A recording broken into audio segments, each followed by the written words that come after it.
Hi everyone, welcome back to A Smart Academy.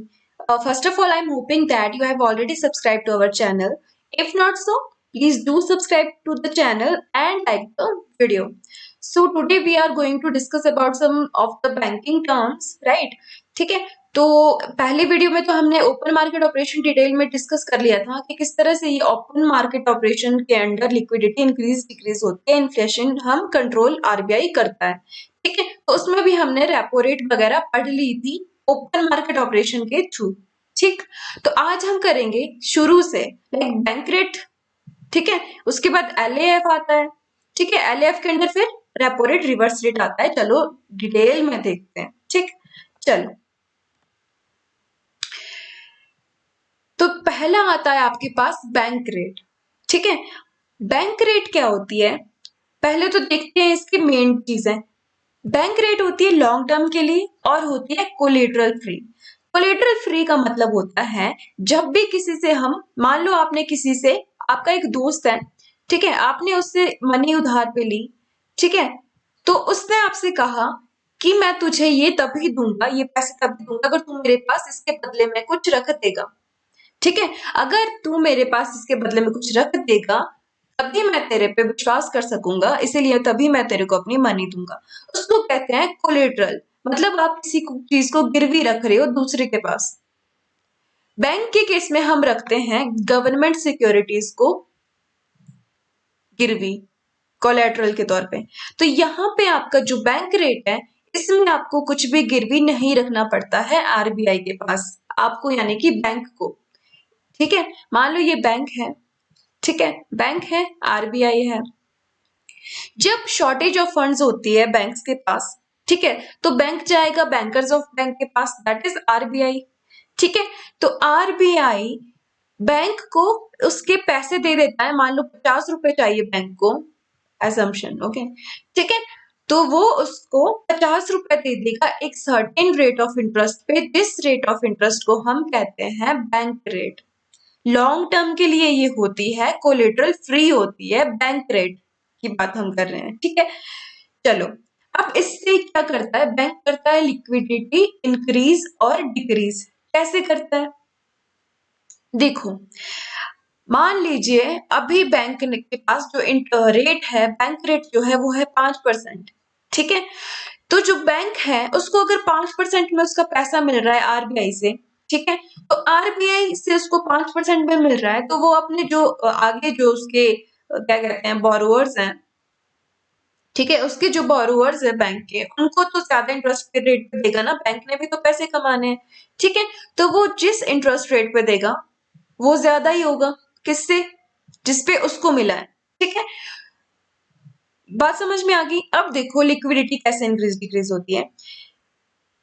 RBI क्या करेगा, जब आरबीआई को लगेगा कि मार्केट में लिक्विडिटी घट रही है, मतलब लिक्विडिटी का मतलब होता है cash flow in the economy, मतलब कि मार्केट में पैसा कितना जा रहा है। मार्केट में पैसा ज्यादा होगा मतलब लिक्विडिटी ज्यादा है, मार्केट में पैसा कम होगा मतलब लिक्विडिटी कम है। राइट, समझ गए इतना। अब देखो, मार्केट में पैसा मान लो कम है, हमें लिक्विडिटी इंक्रीज करनी है, तो आरबीआई अपना ये जो बैंक रेट है, जिस रेट पे वो बैंक को मनी दे रहा है, वो कम करेगा। ये कम होगा तो जो बैंक्स है हमारे वो भी अपना रेट कम कर लेंगे बोरोवर्स के लिए।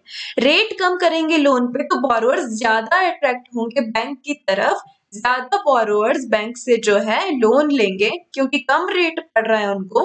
तो इस तरह से पब्लिक यानी कि बोरोवर्स के पास मनी इंक्रीज हो रही है। तो बोरोवर्स पब्लिक के पास मनी इंक्रीज होने का मतलब है लिक्विडिटी बढ़ गई है। ठीक है, तो इस तरह से लिक्विडिटी बढ़ जाती है। अब कम कैसे होती है, इसका उल्टा हो जाएगा। जब आरबीआई को लगेगा कि पब्लिक में पैसा ज्यादा है, लिक्विडिटी बहुत बढ़ रही है, हमें कंट्रोल करनी है, तो आरबीआई अपना रेट जो बैंक बैंक रेट है वो बढ़ा देगा। अब अगर बैंक को ये इतने परसेंट पे मिल रहा है इसका पैसा, ठीक है, तो बैंक क्या करेगा, बोरोवर्स के लिए तो डबल कर देगा ना अमाउंट, या फिर बढ़ा देगा ना, जरूरी नहीं है डबल ही बढ़ा देगा ना।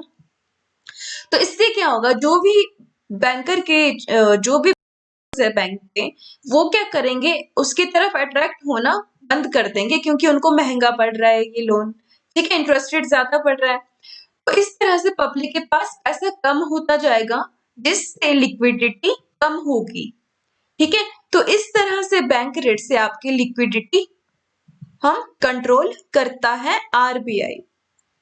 ठीक है, दो चीजें इंपॉर्टेंट है इसमें, एक तो ये लॉन्ग टर्म के लिए होता है, दूसरा ये कोलैटरल फ्री है, आपको कुछ भी गिरवी नहीं रखना पड़ता है बैंक्स को आरबीआई के पास। अब देखो, अगर एक इसमें और चीज आती है, उसको हम कहते हैं, क्या कहते हैं, पिनल रेट। पिनल यानी कि पेनल्टी रेट। पेनल्टी रेट क्या होती है?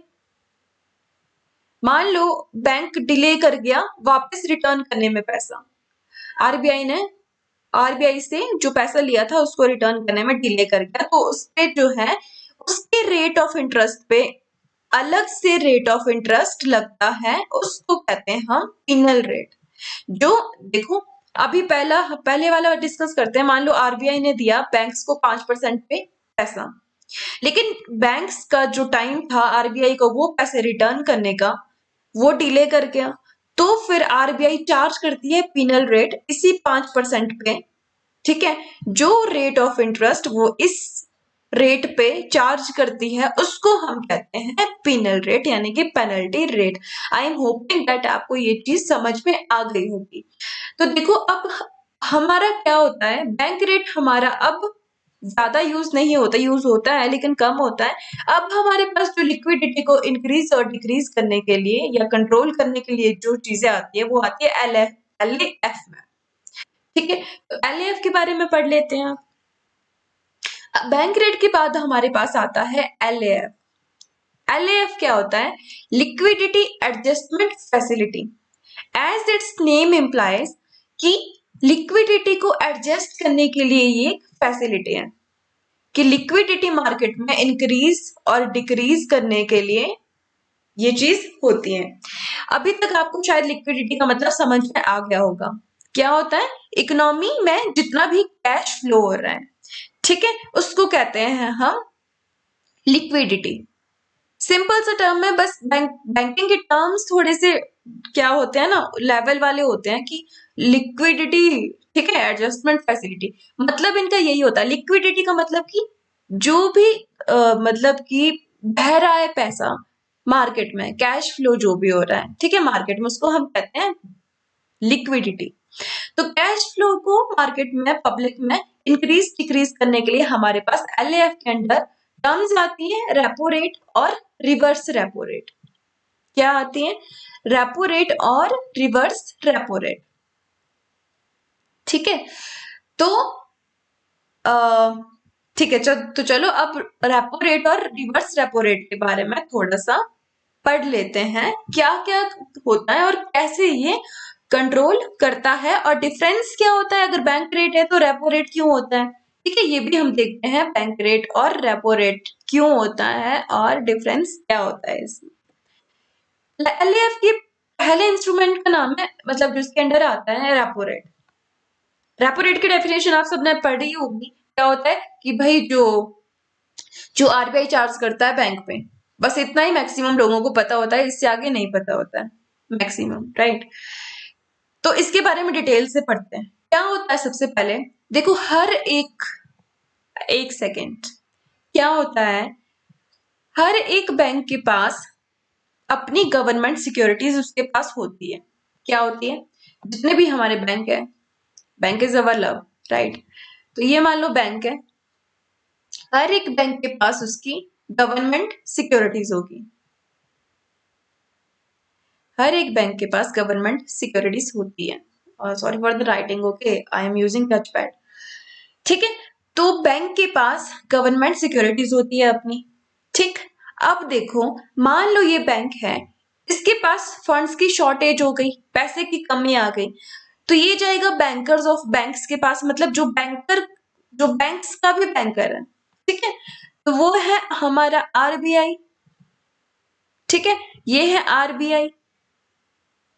तो बैंक जाएगा आरबीआई के पास अपनी डिमांड लेके कि हमको इतने रुपए चाहिए, मान लो चाहिए कितना रखे, 50 रुपए, एजम्पशन, फिर से एजम्पशन, ठीक है, 50 रुपए चाहिए बैंक्स को, ठीक है, बैंक को चाहिए 50 रुपए। तो ये जाएगा आरबीआई के पास, तो आरबीआई इसको 50 रुपए दे देगा, ठीक है, इसकी डिमांड पे। इतना ही पता है हमें कि फिर वो इंटरेस्ट रेट चार्ज करेगा, उसको कहते हैं रेपो रेट। होता क्या है, बैंक क्या करता है,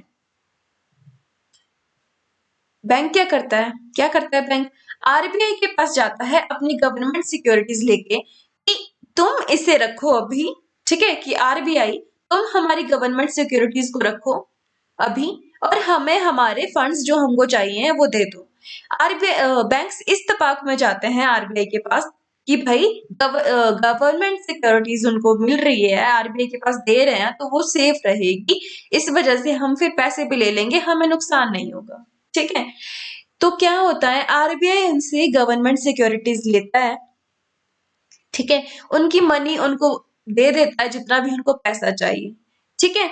उसके बाद क्या होता है, जब उसको पर एक इनके बीच एग्रीमेंट होता है कि बाद में आपको, आरबीआई कहता है बैंक्स को कि बाद में आपको आपकी गवर्नमेंट सिक्योरिटीज एक सर्टेन टाइम ऑफ पीरियड के बाद वापस लेनी होगी। तो बैंक कहता है ठीक है, एक टाइम पीरियड ऑफ मतलब पीरियड के बाद हम गवर्नमेंट सिक्योरिटीज वापस ले लेंगे, ठीक है।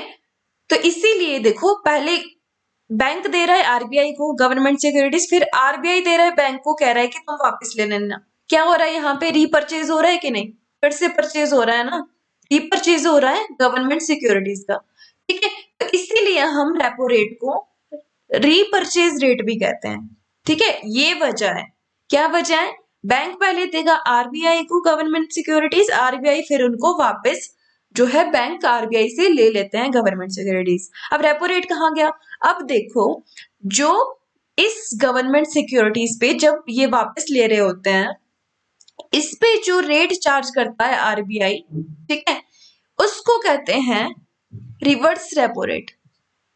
उसको सॉरी, रिवर्स नहीं, मुझे माफ करना, रेपो रेट कहते हैं उसको, जो भी गवर्नमेंट सिक्योरिटीज पे आपका आरबीआई चार्ज करेगा, जब उसको टाइम पीरियड उसका खत्म हो जाएगा बैंक का, उसको कहते हैं हम रेपो रेट या रीपरचेज रेट।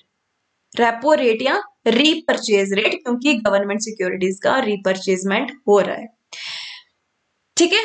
तो ये होता है आपका पूरा का पूरा रेपो रेट। और इसमें फर्क क्या होता है, देखो, बैंक रेट हमने पढ़ा था कि वो होता है लॉन्ग टर्म्स के लिए। किसके लिए होता है बैंक रेट, लॉन्ग टर्म के लिए। रेपो रेट होता है हमारा शॉर्ट टर्म के लिए। एक डिफरेंस मेजर इसमें ये आ गया। दूसरा सबसे इंपॉर्टेंट इसमें जो डिफरेंस है वो है, क्या है, दूसरा जो इसमें डिफरेंस है वो है कि जो रेपो रेट है वो कोलेटरल फ्री नहीं है, उसमें आपको कोलेटरल आरबीआई के पास रखना पड़ेगा।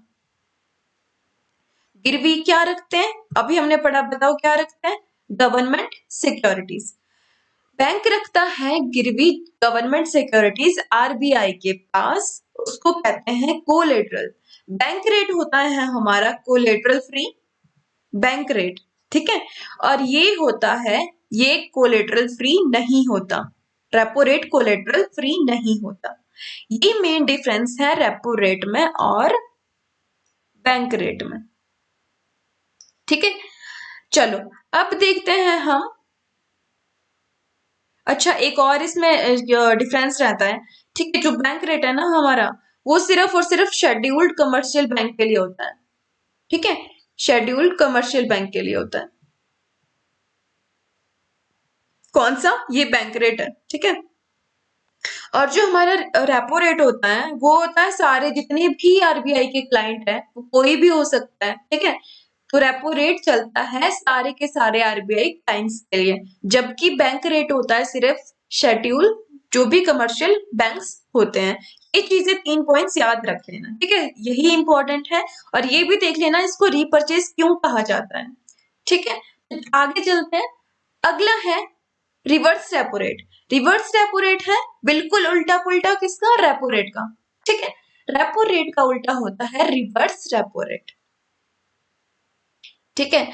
इसमें क्या करता है, इसमें अगर आरबीआई को मार्केट में लिक्विडिटी इंक्रीज डिक्रीज करनी होती है, ठीक है, बेसिकली डिक्रीज करनी होती है, तो क्या होता है, आरबीआई बैंक से जब आरबीआई को नीड होती है तो आरबीआई क्या करता है, बैंक से फंड्स उठा लेते हैं वो, ठीक है, जब उनको लिक्विडिटी कम करनी होती है मार्केट में, ठीक है, तो फंड्स उठा लिए, ठीक है, ले लिए, तो उसके बाद आरबीआई को एक सर्टेन रेट पे बैंक को वापस वही मनी करनी होती है। मान लो 100 रुपए आरबीआई ने बैंक से ले लिए, बाद में उसको देने पड़ गए 150 रुपए। तो ये जो 50 का एक्स्ट्रा आया है, जिस रेट पे हमारा 50 जो हमारा एक्स्ट्रा अमाउंट देना पड़ रहा है आरबीआई को बैंक के लिए, जो ये रेट जिस रेट पे देना होता है, ठीक है, तो उस रेट को हम कहते हैं रिवर्स रेपो रेट। मतलब आरबीआई वापस दे रही है बैंक को, ठीक है, पहले बैंक से लिया, बैंक को दे रही है।